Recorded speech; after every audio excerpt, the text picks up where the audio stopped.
But the real I love Sean Morley here is not just because he's provided a service of creating joy for countless millions of people, and that's one of the most important things that any human being can do, but he's also been someone who has a very sharp mind and is been speaking out about a number of things, and most importantly, in my opinion, the largest malefactor in all of society, which is the government. Now, I also, doing some research for this, I was going back, looking through some of your old clips, and I seen a clip that, if I was watching it back then, I wasn't awake. You were talking about the IRS and how they'll screw you then. So I thought that was really cool that you threw that in there, first of all. How long have you been awake, and what woke you up to this? Back when I was a teenager, I went through public school like everyone else.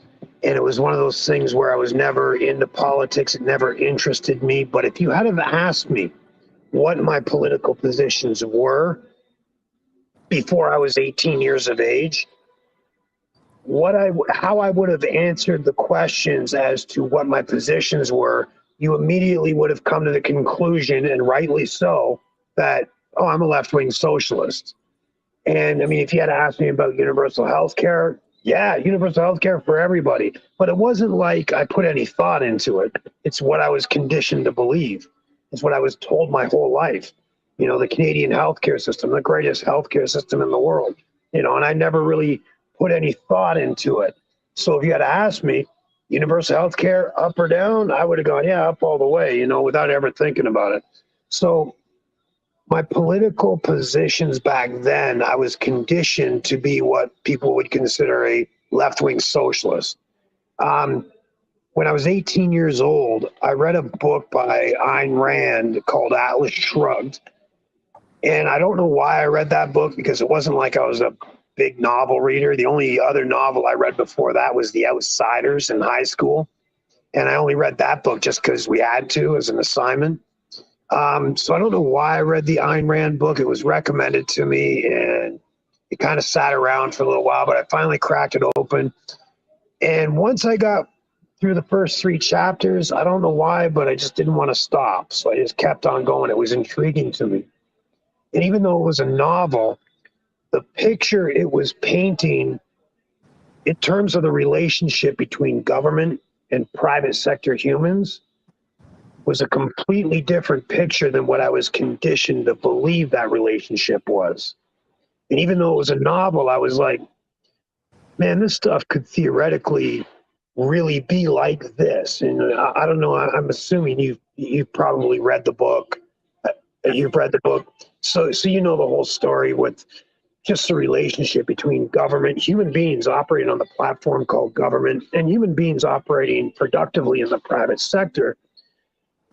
It's not a good relationship. It's a power hungry relationship by people that have no right to have any kind of power over productive citizens, private sector human beings, life or productivity anyways. And yet they do. Government's constantly trying to seek power over the fruits of productive people. And when I started looking at that relationship in a different light than what I was taught, you start going down that rabbit hole. And I started reading, I ran into a book from Neil Boritz. I don't know if you remember him. He was a libertarian talk radio show host out of Atlanta.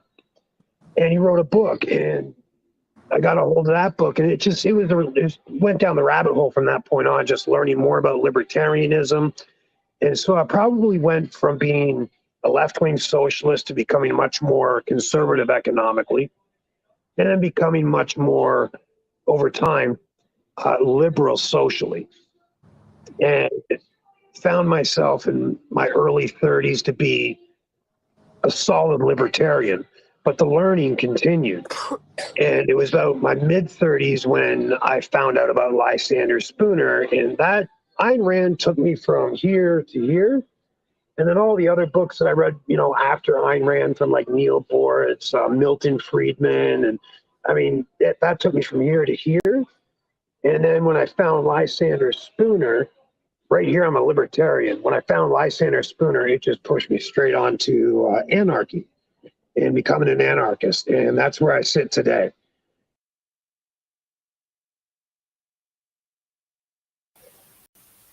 Ja, mensen, dat is wel Venus. Ja, en hoe de hel is wel Venus? Nou, we zien hier zo Sean Morley. Sean Morley, better known by the ring name Val Venus, is a Canadian retired professional wrestler. Ja, die heeft aan worstelen gedaan. Ja, en het is een grote fan van Fake Mike Real News. En wie is er op Fake Mike Real News geweest? Ja, yours truly. Ja, dus Val Venus heeft mij ook waarschijnlijk wel gezien. Ja. En we komen dus ook bij Dan Bedandi live komende woensdag. Dan zijn we daar ook aanwezig om info te geven over wat er allemaal gebeurt in ons mooi Nederland. Ja, we are streaming live from Maastricht, of course. Ja, en we gaan even een kijkje nemen rond de wereld. We're going to take a look around the world, people. And the first country that we're going to look at is Kenya. And why Kenya? Well, William Ruto wins the Kenyan elections. Ja, William Ruto heeft dus de verkiezingen gewonnen in Kenia. We gaan even een stukje hier naar kijken. So we start off with the Kenyan election. Let's go live straight away to the Electoral Commission announcement in Nairobi. And for those who will come, we have prepared for you what the Constitution envisaged from us, an independent Electoral Commission.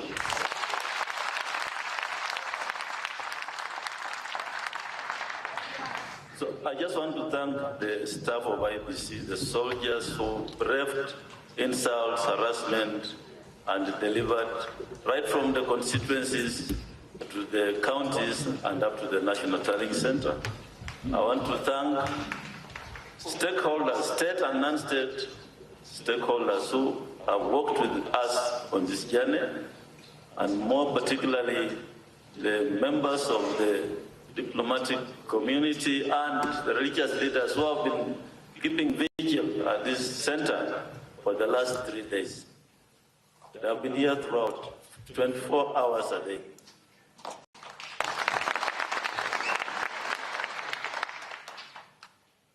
So Kenyans came out and voted on the 9th of August, and these are the results of what the will of the Kenyan people reflects. These results are in the public portal.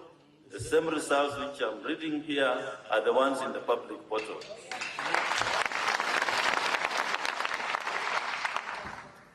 So there are 4 presidential candidates. These are the aggregated results. Odinga Raila, total valid votes, 6,942,930.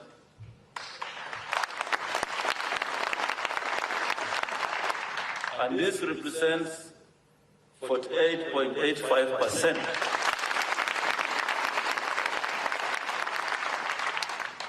of the votes garnered, and he achieved a number of counties the candidate attained with at least 25% of the total valid votes cast is 34 counties.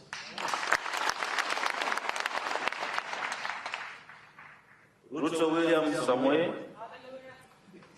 number of valid votes, 7 million.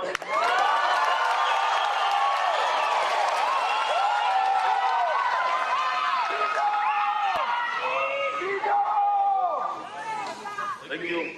7,176,100. This represents 50.49%.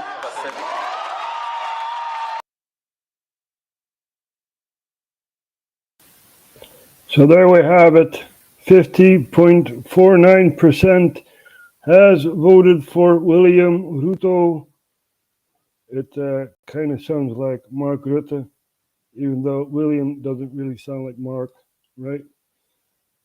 Ja, mensen, we hebben Kenia laten zien op de kaart. Hier, Kenia, there it is. The capital is Nairobi, and they have a new president. So who knows what's going to happen? But there is something called the Kenya oil spill. And what is so important about that? There's a company named Shell. And let's see, Nigeria. I believe they're also in Kenya. Kenya pipeline amid liability for oil spill. You see? Let's take a look at this here. There.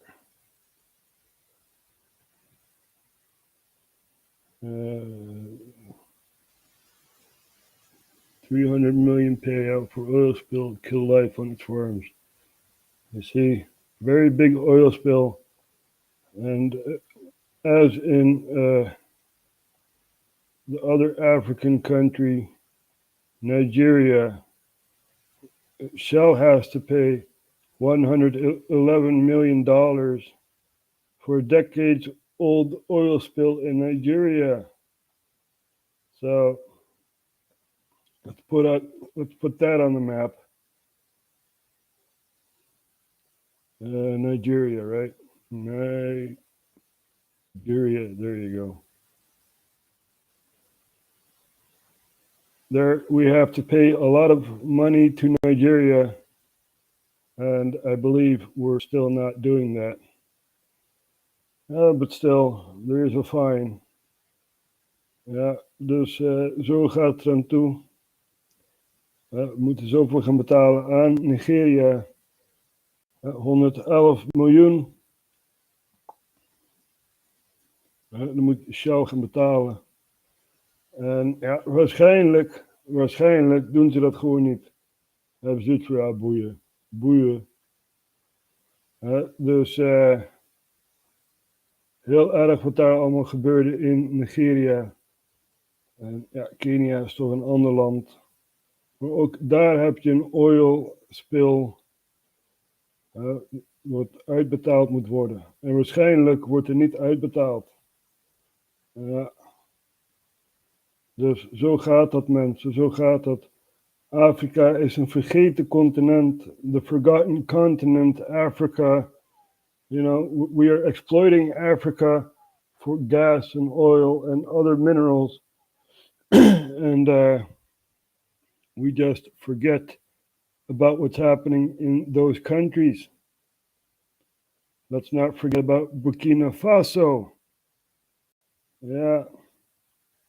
Last time we put that on the radar, there was a coup going on. And let's see if we can, let's see what's going on in Burkina Faso. Burkina Faso news. There. And there you go.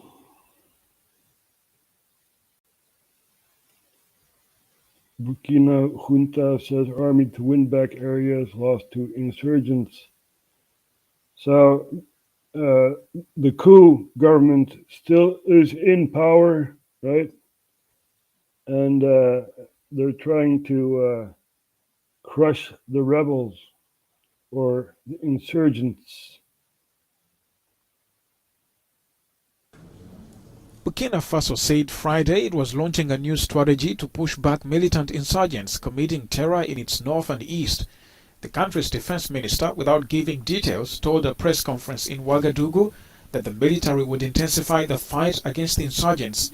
It is also planned in the next few days the organization of a national day of the refusal of terrorism, which will be the launching point of the national remobilization for an intensification of the fight in all its dimensions. Different actions are planned before and after this day, and a debate will be organized to explain the expectations and the course of this day. In January, army officers grabbed power, promising to defeat the insurgents, but security has not improved, with attacks multiplying in the past few months, targeting soldiers and civilians. I ask our nation to trust the defense and security forces and the government, and not to give in to the psychosis that armed terrorist groups are trying to develop to destabilize our country. The signs of the strategic shift are already perceptible. We remain confident in our strength and in our ability to defeat this peril.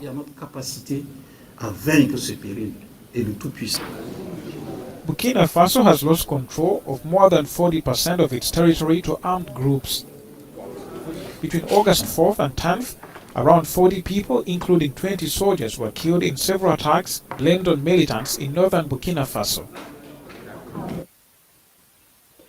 So this is what's happening in Burkina Faso, right? This military guy saying, we're going to take the country back against the insurgents. So, and still there's a coup government going on. Even though there is a civilian government, the army still has power over the government. You see? So the coup is still going on. And it's very, very sad to see. So basically, we destroyed Libya, right? We made all these proxies and this and that to overthrow Gaddafi in Tripoli, which is in the north of Syria, and northeast you have Benghazi, right? So Tripoli was overthrown. You had a lot of armies basically, spilling over to other countries, such as Chad. Now, what happened in Chad? The president of Chad was shot dead at the border. There was a border conflict between Libya and Chad, right? So he was shot dead. And his son basically took over, even though it's the same situation as in Burkina Faso. The military has more power than the civilian government, right? So the same goes for Niger and Burkina Faso. And I also saw a very interesting documentary about the Democratic Republic of the Congo. And very, very interesting. Let's see if we can put that on screen. That's also very interesting to see our brother from another mother, Will Turbitt, interviewing a very famous wrestler. Let's see if we can... Even kijken wat erbij kan. Oh ja, dit is ook wel interessant. This is very interesting. An ex-FBI agent says he's being threatened by the FBI, right? So let's take a look at this here.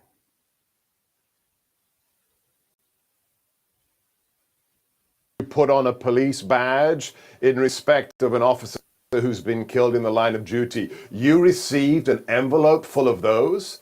What is the only way to interpret that, Steve? Well, how did you interpret that? The interpretation was keep your mouth shut or you're going to be harmed. Let's put this in context, right? There. No, bit back. So. One of the warnings I got was they sent to me in the mail a package of mourning bands, is what you slip over your badge when an FBI agent dies in the line of duty. And that's a pretty strong message. So it's a black ribbon that you put on a police badge in respect of an officer who's been killed in the line of duty. You received an envelope full of those? What is the only way to interpret that, Steve? Well, how did you interpret that?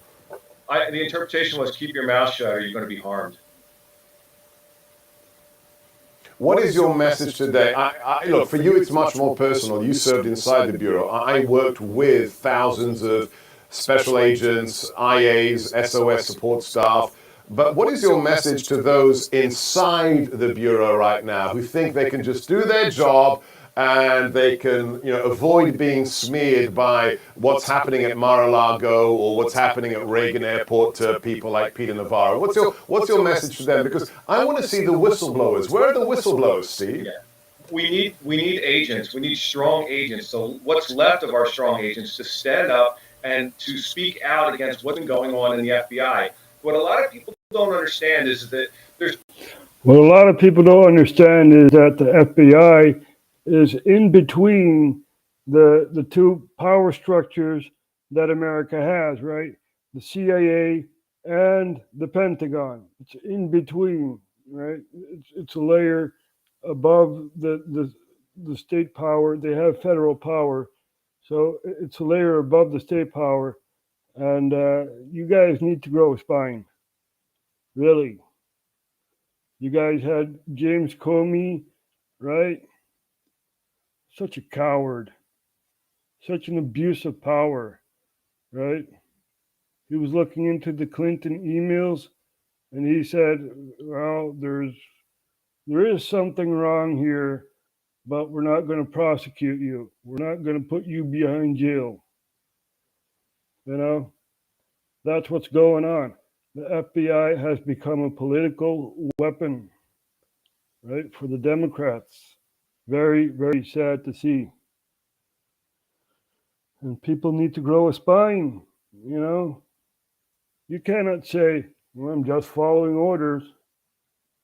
Just following orders. Yeah. So let's see if we can Congo conflict. There.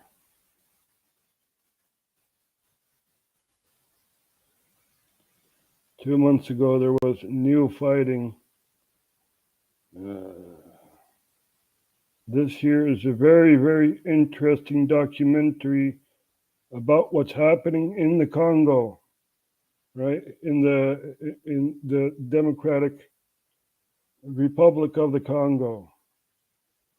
So we're going to take a few minutes to take a look at this year and see how these people have to live within a war situation. Wait, go back. Witness.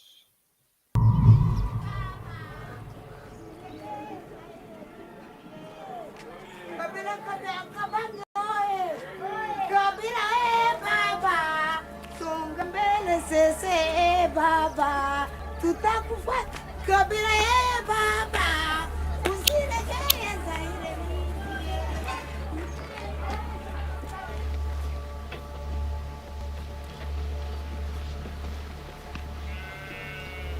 Grandir au Congo pour un enfant, conformément à la volonté de Dieu, c'est grandir dans un paradis. Peut-être pas la volonté des hommes. Le Congo également, grandir au Congo, aussi une partie de la misère par rapport à cette guerre injuste qui est imposée aux Congolais et qui a rendu la vie des Congolais misérable.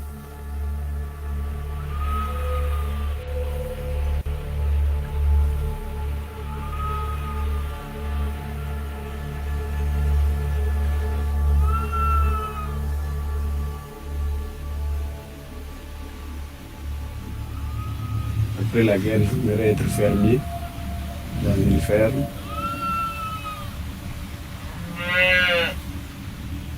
Voir mes bétails avec mes enfants et mes femmes. Après la guerre, si Dieu me montre la fin de la guerre.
Le Congo, c'est mon pays.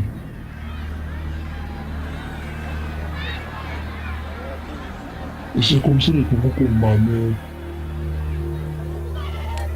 comme mon pays.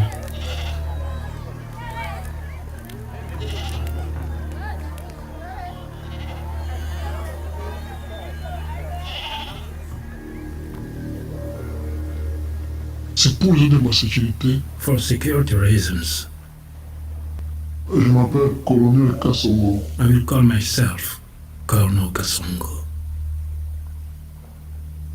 Le nom de Kassongo, The name Kasongo is not my name. Kassongo c'est alias. Kasongo is an alias. Mais au moins, je suis un militaire. What I can tell you is that I am a high-ranking officer in the Congolese army.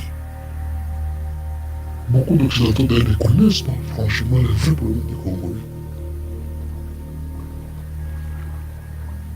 Aussi, As long as Congolese leaders n'ont pas toujours un sens patriotique. do not have a patriotic sense, En tout cas, le Congolais pourra toujours continuer à couper dans la misère. Congo will stagnate in misery forever. Our country has almost no system of governance. Our national army is disorganized and poorly paid. Because of this, soldiers will sometimes leave the army to join rebel groups. The government eventually negotiates with these rebels and then lets them back into the army, often with higher ranking position than they had before. The rebels who started this current war call themselves the M23. L'M23, c'est un mouvement de tous les Congolais qui ont vu qu'il y a des problèmes, qui veulent le changement. Makanga is the acting leader, but he used to be a colonel in our national army.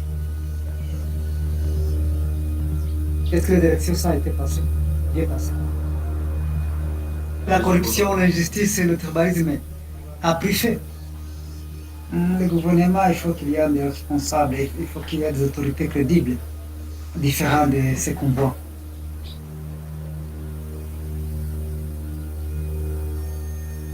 I have joined rebel groups 3 times, and our hope was always that it would bring stabilization to Congo on all levels, on a social level, an economic level, but no, the fighting continues. The fighting continues. The fighting continues. Think about that. Think about how these people have to live, right? Think about that. Denk erover na, mensen. Hoe deze mensen allemaal moeten leven.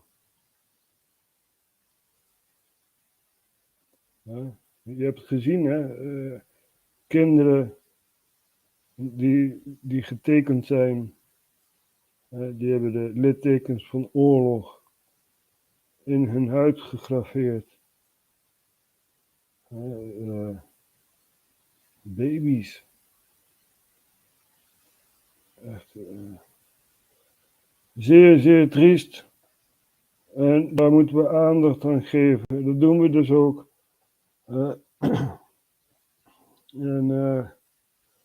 Erg interessant. Democratic Republic of the Congo. Dat was ooit Zaïre. Daarvoor heette het ook de Congo. Toen werd het Zaïre. Erg interessant, dat heb ik al eerder uitgelegd. Burundi, Rwanda en Oeganda, die allemaal bij elkaar kwamen. Die hebben een rebellengroep gecreëerd na de genocide in Rwanda. Genocide in Rwanda. Those three countries made rebel groups to take over Zaire. And they put those rebel groups in power, and they changed the country's name into the Democratic Republic of the Congo. Right? And it has been stable for a while, because there are many rebel groups opposing each other in the Congo. And you also see that in this documentary here. If we shift forwards a bit, let's see, I believe it's here. Qui va encore me citer les minéraux que nous avons au Congo? Oui? Oh no, this is a school. It's here somewhere. They tell about the rebel groups and all that. There are many rebel groups within the Democratic Republic of the Congo. Let's see if we can get some history here. There. Boy, go back a bit. Oh well, forget it. This is good enough. Then, all of a sudden, he rebaptized the Congo with the name of Zaire.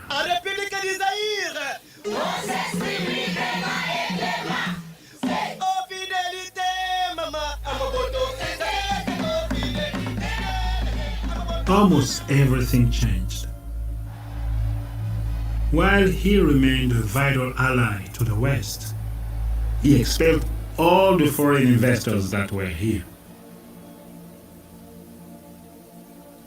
When they left, all the factories, all the big plantations were acquired by Mobutu's colleagues, but they did not know how to run them. They shut it down, right? And Mobutu also was responsible for the genocide in Rwanda. So therefore they made groups to overthrow Mobutu, and they put their own rebel groups in power. Now these rebel groups are in power in the Democratic Republic of the Congo. This is why there are so many factions of other rebel groups, right? And now you have factions spilling over from Uganda and Rwanda and Burundi, attacking basically a very slow kill on the Democratic Republic of the Congo. So now we know the situation there. Very interesting to look at that situation. Look at the documentary. I'm not going to show everything. You know, you have to find out for yourself, right? I'm just showing you guys documentaries about the history of other countries. This is what we do at RHTVLive. We give geopolitics, right? So people have an understanding of what's really going on. So we're going to show you guys India, because in India there was this great movement of people. India, great movement, 1947, partition of India. This is how a country such as Pakistan was made, right? This was drawn out by the English. They basically made the border, and they said, you have the Hindus and the Muslims, right? And the Hindus were a minority, whilst now they're a majority in India. And the Muslims were a majority, and now they're a minority in India, right? So they all went to Pakistan. They made a new country. And they did not really decide on whose property Kashmir is, right? So Pakistan says Kashmir is our property. India says Kashmir is our property. And China says Kashmir is our property. So you have three countries fighting over a region, basically. And if we look at China, they've made a lot of bridges because there are many rivers flowing through here. They made many bridges to go over to Kashmir, right? So it's a very, very dangerous situation. And we're going to look at the great movement of India. And luckily it's in color.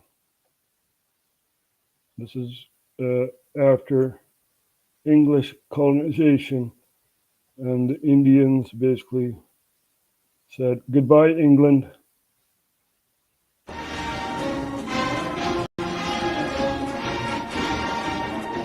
In March 1947, Earl Louis Mountbatten and his wife Edwina arrive in New Delhi.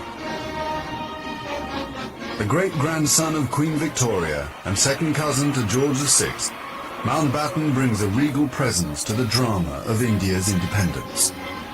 As the last viceroy, he bears responsibility for India's fate. 2nd of April, 1947. I have now completed my first week in office. I should like to be able to paint an encouraging picture of my first impressions, but feel it would be misleading if I did so. The scene here is one of unrelieved gloom. At this early stage, I can see little common ground on which to build any agreed solution for the future of India. So this is the independence clip, right? And there's also the partition, which is the great movement of people, partition.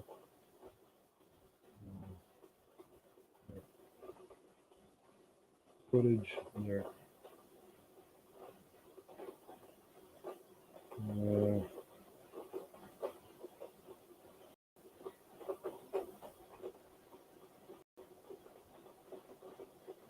There you go. By British soldiers, by, and all the people have to move, right? I believe Al Jazeera also has footage of this with text and stuff. So this is the great movement of people. And this is how Pakistan came into fruition, right? This used to be India. all the way to Karachi, and this part used to be Afghanistan. So it used to look a lot different, but this is what's happening, and this is some geopolitics, right? So we also have Bangladesh, which is inside of India, right? India surrounding it, which is also a part of the partition. Another minority group within India got their own country, Bangladesh. So that's what's going on there. And this here used to be French Indochina, right? You have Vietnam, Laos, and Cambodia, which used to be French Indochina, which led to the Vietnam War. You guys remember that? The Bay of Tonkin incident, which McNamara said, that didn't really happen, you know, fog of war and all that. So, and let's not forget the great evacuation of Vietnam, South Vietnam, right? That kind of looks like the same as Afghanistan. What, you don't believe me? You don't believe me, right? Well, let's see, wasn't it Saigon? Yeah, Saigon evacuation, 1975. There you go, the fall of Saigon. You see, the situation was the same as basically the Korean Peninsula, where you have the communists against the capitalists. And the capitalists were in the south, Saigon, which is now Hanoi, if I'm, or Ho Chi Minh City, I mean. Hanoi is something else. So, we're going to take a look at the fall of Saigon and make a comparison of Afghanistan, right?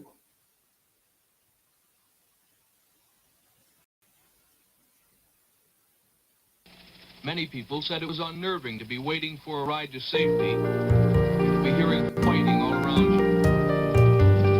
There was always the fear that the fighting would end the helicopter.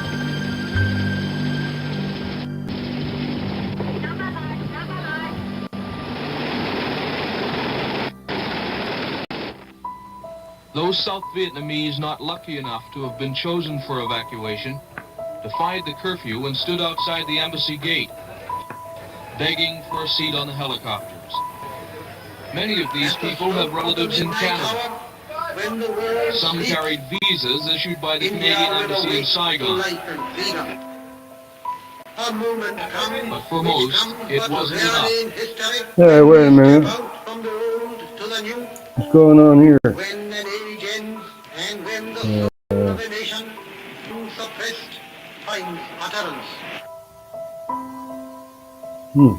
Odd. There. That's better. Those were two clips running through each other. So this is the fall of Saigon. The first few hundred feet were the most dangerous. After that, they were out of range of rifle and pistol fire. The hardest part was the waiting. So there you have it, right? Fall of Saigon. And let's compare this to Afghanistan, Kabul, evacuation, there. Let's see if we can show some images here. Oh, there you go. It was a summer of nightmares. The Taliban back in charge, those living there desperate to get out. The UK government tried to evacuate Britons and Afghans who'd worked alongside them. It was chaos. Now, in a searing report from the Foreign Affairs Select Committee, the British evacuation has been judged as abysmal, which ultimately, it says, put lives at risk. The MPs were unambiguous in their criticism and said, "The manner of the withdrawal of international forces from Afghanistan was a disaster, a betrayal of our allies, and weakens the trust that helps to keep British people safe." Hey, but don't worry, man, don't worry. You know, the Taliban is wearing white. Ah, don't worry, man. You know, everything's cool in Afghanistan, right? They're wearing white now. So the Taliban is in power again in Afghanistan, and very, very sad to see, because we were there for 20 years trying to defeat the Taliban, which sprouted out from the Mujahideen. Let's not forget who created that, right? Zbigniew Brzezinski and the CIA. So we have that going on. Now, let's take a look at Afghanistan now. Under the Taliban rule, they've been in power for a year, somewhat, and let's see what has changed. Let's talk about Afghanistan and what's going on a year after the Taliban took power. The fighters who spent the last 20 years at war with the government and its Western allies are the government now. But not a single country in the world officially recognizes them.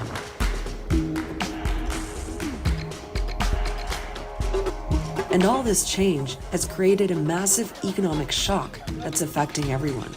The state of economy in Afghanistan is it is very frightening. You've got international sanctions, a banking crisis, and big questions about the Taliban's plans to deal with it all, including whether they're up to the job. They do not have the expertise, and they do not know what type of expertise they need. So what does this mean for people's everyday lives? And where is the country headed?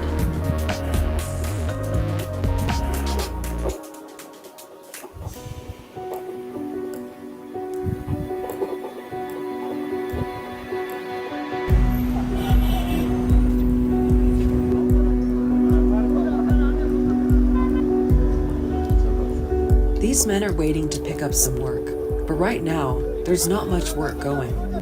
While we were filming, someone dropped off some bread, and their reaction says a lot.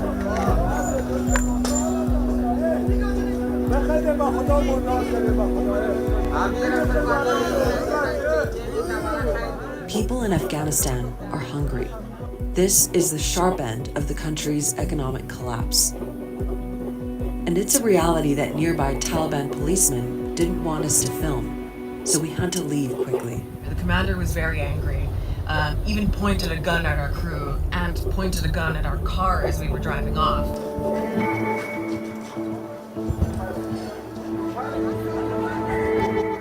At this food distribution point in Kabul, people are waiting to get rations for the month or to register for aid. It's run by the UN's World Food Program, which says more than 22 million Afghans don't have enough to eat. That's over half the population. سبزی کاراچی بودیم بکردیم روی یک 300-400 کار میکردیم خطونمو یک چاره و پردیمون میشد چیزی کم یک سال میشه که بیکار هستیم 8 نفر نانخور در خانه داریم چون ما مجبور هستیم در این کمک ها ضرورت داریم اگر این کمک ها نباشه ما نمیتونیم گزاره کردن. Salaries have vanished, livelihoods have vanished. Families that were just scraping by in the past, they have gone through 1 year of economic hardship. They have nothing left to cope with. Let's pull back a second and look at what's behind this collapse. The trigger was the sudden change in power last year. In April, President Biden announced that all U.S. forces would be out by September. It's time for American troops to come home. Other countries with troops in Afghanistan followed the U.S. lead. The Taliban quickly started gaining territory, province by province, and by August 15th, they were in the presidential palace. That same day, President Ashraf Ghani fled. Thousands of others were desperate to leave too. And in place of the old Islamic Republic, the Taliban declared a new Islamic Emirate. The world's immediate response was to isolate the new government, but that also ripped away the foundations of the economy. The thing to know about Afghanistan's economy is that for the last 20 years, it was super dependent on international aid. We're talking billions of dollars every year. Foreign aid made up 75% of government spending. It basically kept the country going. But when the Taliban took power last year, that flow of aid stopped pretty much overnight. A couple of other big things happened. The US and others froze Afghanistan's sovereign assets held abroad. And it $9 billion are frozen and the Afghan people cannot eat. Right? The Afghan women are beaten up on the streets. Call that freedom? Yay, yay. Taliban is wearing white. They got white flags. No, don't worry about that. Build back better, right? So this is what's happening in Afghanistan, a very rich country, rich of minerals and stuff like that. We basically used Afghanistan to make poppy fields, to make opioids and stuff like that. And, you know, even though the Taliban is in power, they did do something about the opioid crisis. And yeah, it's very, very sad to see what's going on in Afghanistan. But we are watching, you know, we are watching. And yeah, a lot of people are like, why do you care, man? You don't live in Afghanistan, right? You know, why do you care? I care because most of the population in Afghanistan, if they can get out, go to Europe and find refuge in countries such as Germany, France, Spain, Italy, and of course, the Netherlands. The Netherlands. It all ties back to my country, the Netherlands. Now, what happened in the Netherlands, in Amsterdam, right? There.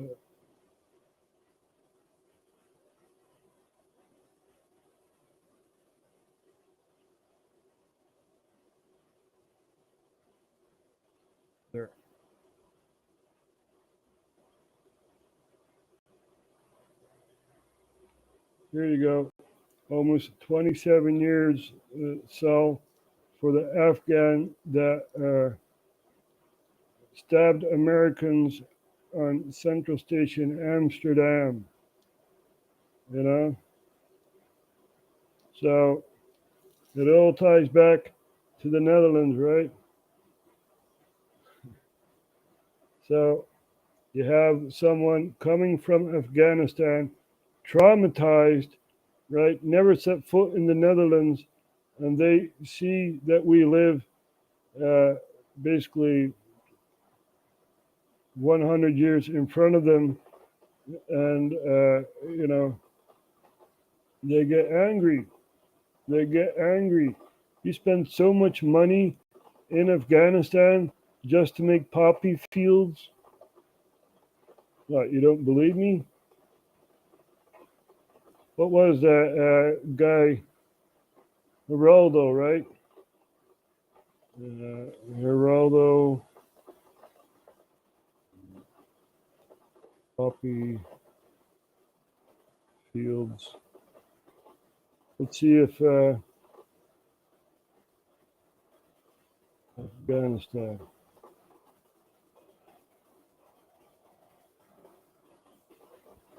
There you go. Geraldo Rivera, U.S. troops protecting narcotics trade in Afghanistan. You see, he was on InfoWars, and this is what we've been doing as the West, you know?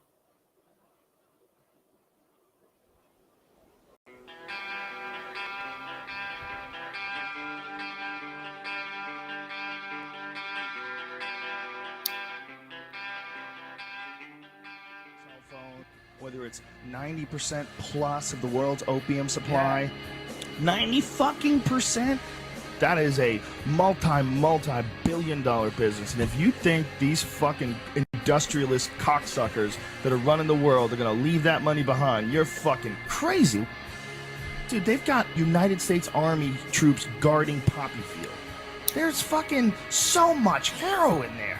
I mean, it's incredible. The fucking brother of the president of Afghanistan, his brother was selling heroin and getting paid by the CIA. I mean, god damn it. Heroin is absolutely addictive, okay? People who try heroin get hooked. Heroin is everywhere, okay? So you need to sell it. Someone's selling it. Who's selling it?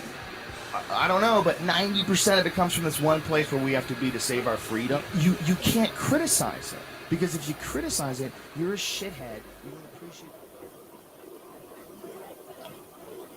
Well, there you go. This is the opium trade in Afghanistan, cultivation, right? And this is, let's see, 2002. Now, when did America invade Afghanistan? Wasn't it to fight off Al-Qaeda, right? And then, oh, there's no Al-Qaeda here. Oh, we got the Taliban. We got to fight against the Taliban, you know? But who made the Taliban, right? Where did that come from? Well, I explained. The Mujahideen. So, there you go. There you have the opium production in Afghanistan. Now, why is Afghanistan so important, right, on the world stage? You can basically trade the opium with Central Asia. It's not far from Africa. You know, Europe. You can also feed Russia with that, and China and other countries. Somewhere in the center of the world, basically, you know. So that's what's been happening in Afghanistan, and we have seen the consequences of our actions, right? And very, very sad to see, but we have to be aware of this. And I've said it quite a couple of times, but still, repeating is good, right? Man, it's hot in here. It's hot over here in the Netherlands. It's muggy. It's 21 degrees Celsius. And still hot. Let's see what's happening in North Korea. North Korea and Eritrea is the only two countries in the world does not have vaccine programs.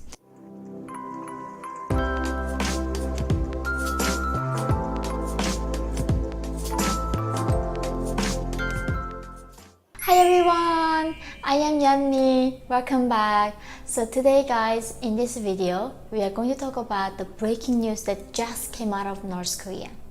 On August 11th in North Korea's Communist Party meeting, Kim Yo-jong went onto this big stage and told the North Korean Communist Party members that Kim Jong-un actually had a COVID. 방역 전쟁의 나날 거열 속에 시비 앓으시면서도 자신이 끝까지 책임져야 하는 인민들 생각으로 한순간도 자리에 누우실 수 없었던 원수님과 Or maybe that's what she was suggesting. She was literally telling the Communist Party members that Kim Jong-un has been sick and had a high fever and he's been suffering.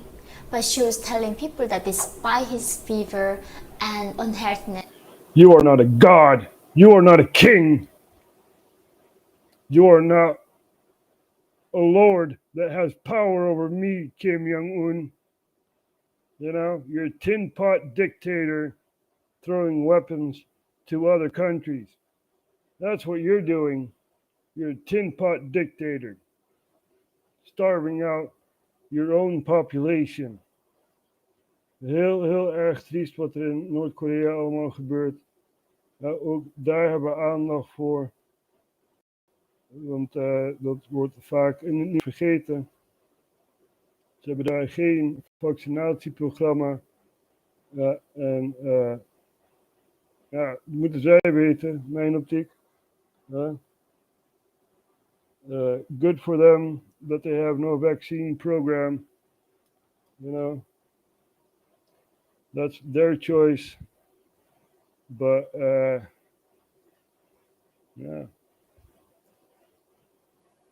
it's also very hard to see that the population does not have the choice to vaccinate themselves or not.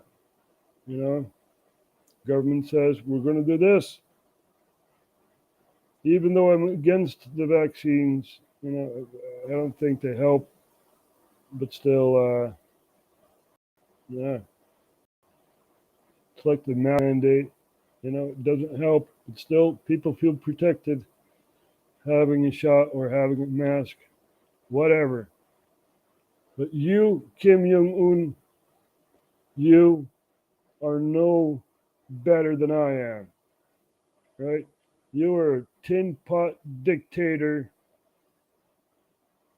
who, never mind.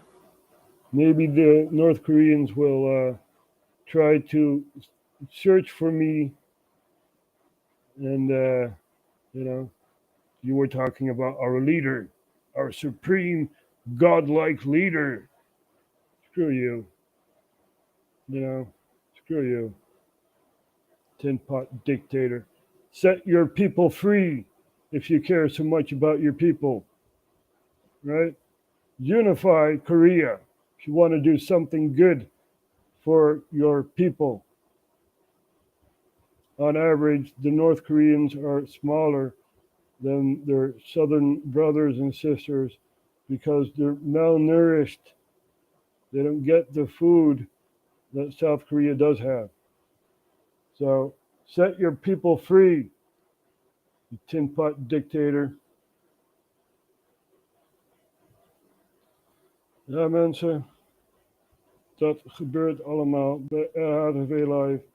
We hebben het over geopolitiek. Myanmar gaan we nog eens even aanhalen. Het is ook belangrijk om te weten wat daar gebeurt. Screw yourself, Kim Jong-un.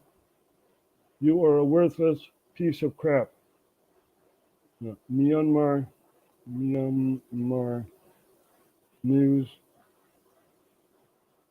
So what's been happening in Myanmar? There's a coup going on in Myanmar. They overthrew the government, I believe 2 years ago, almost 2 years ago. And now there are people trying to fight back in a military style in the south of Myanmar. And in the north, you know, people have to live under the junta, under the rule of the military. And there were 4 people executed publicly on the streets. And this is what's happening in Myanmar. And this was about a month ago or so. Now, let's see what this is all about. As I've said before, there are protests going on, small protests. I believe this is one of them. Another flash mob protesting against the recent executions on the streets of Yangon, Myanmar's biggest city. If caught, they risk being jailed or worse. But demonstrators say the executions have made their opposition to military rule even stronger, and one day the generals will face justice. We should hold these brutal junta leaders and the military accountable for what they have done. No exception for anything. That's what people strongly believe now. For the families of the executed men, the anguish continues. These pro-military protesters came to denounce Jaw Min-yu, known as Code Jimmy, outside his house after his execution. His wife, seen with him in this family video, has fled the home. But she told Al Jazeera from a hidden location that the international community must do more than just condemning the executions. I would like to emphasise the importance of impact in diplomacy, not just talking about a topic. In diplomacy, condemnation and urging do not work, especially in the case of our country, Myanmar. While there was much condemnation of the executions at a recent meeting of Southeast Asian foreign ministers, there was little talk of measures against Myanmar's military. Others are taking a more proactive approach. Chris Gunnis knew Code Jimmy when he was a student activist and had worked with him after his release from prison. Now he's trying to bring a criminal case against the junta in the Turkish judicial system. The junta can run, but they can't hide. There will be accountability against them, just as there was against the war criminals in the Balkans. It took years and years for Milosevic and Karic and Mladic to end up in The Hague, but they did end up in The Hague. Hey, wait a minute. The Hague. It all comes back to the Netherlands, right? We have an international criminal court in The Hague. And we basically tried a lot of people during the aftermath of the Balkan War. We tried a lot of people, and let's see what happened when we tried someone from, I believe it was Srebrenica or something like that. You know, somewhere in the Balkans. Seen it all. Vergiftigd. Vergiftigd zichzelf. Zo.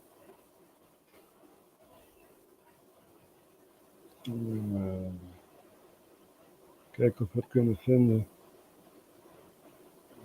Let's see if we can find it.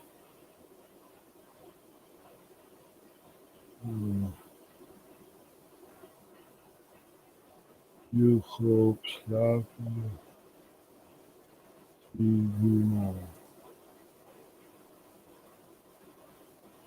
There we go. This was what I was looking for. Slobodan Praljak. He poisoned himself during the International Yugoslavia Tribunal in The Hague, in the International Criminal Court. Credit being given under Rule 101C of the rules for the period he has already spent in detention. Mr. Praljak, you may be seated. Suci, Slobodan Praljak nije ratni zločinac. Stop, please. Please sit down. Mr. Petkovic, will you please? Notre client dit qu'il a bu un poison ce matin. Okay, we suspend the...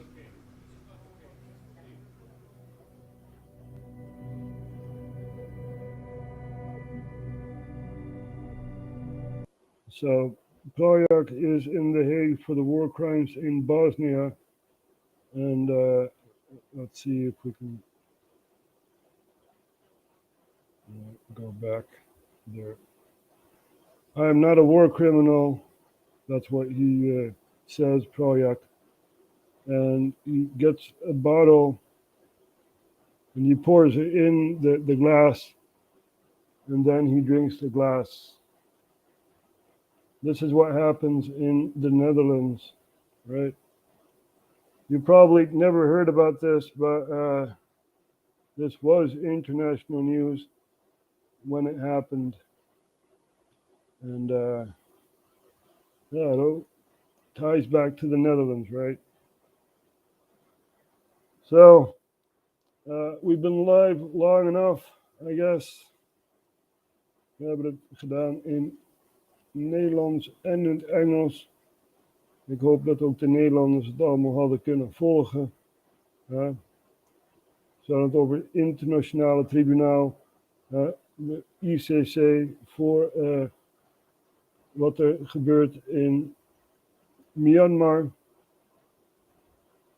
En we zien de gevolgen van wat er gebeurt als zo'n generaal voor het tribunaal staat.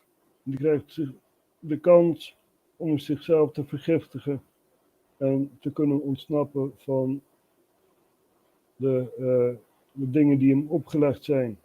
Ja. En als hij echt onschuldig zou zijn geweest, had hij zichzelf ook kunnen verdedigen. Ja, wat hij waarschijnlijk ook gedaan heeft, maar de advocatuur hier in Nederland, ja, is niet echt wat je zegt goed. Is ook gecorrumpeerd. Ja, ook Nederland heeft te maken met corruptie, mensen. The Dutch politics is very, very corrupt.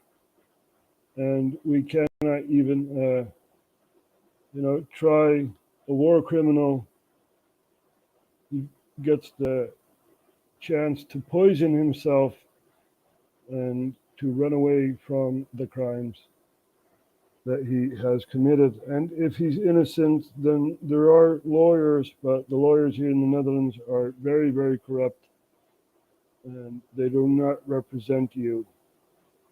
So, yeah. Even in jail, you are free. You see, it's all about the mindset, right? What did Nelson Mandela say? Something like, they see me behind bars, but I see them just walking around and stuff like that. So something along those lines. Anyway, we've been live long enough.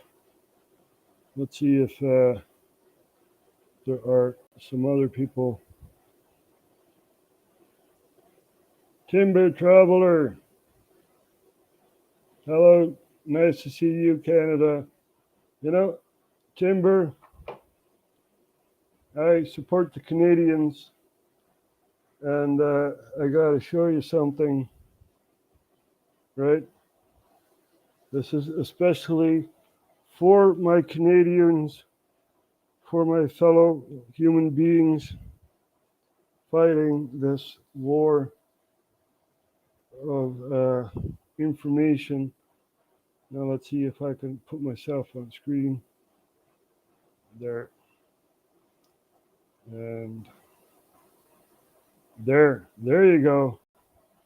Now Timber, this is especially for you and all my Canadian friends out there. You see what I have? There you go. There you go. So next time when I'm live in a Canadian live stream, I will show you guys this again in solidarity for all Canadians. And I thank you all for watching, for listening, and we'll see each other next time.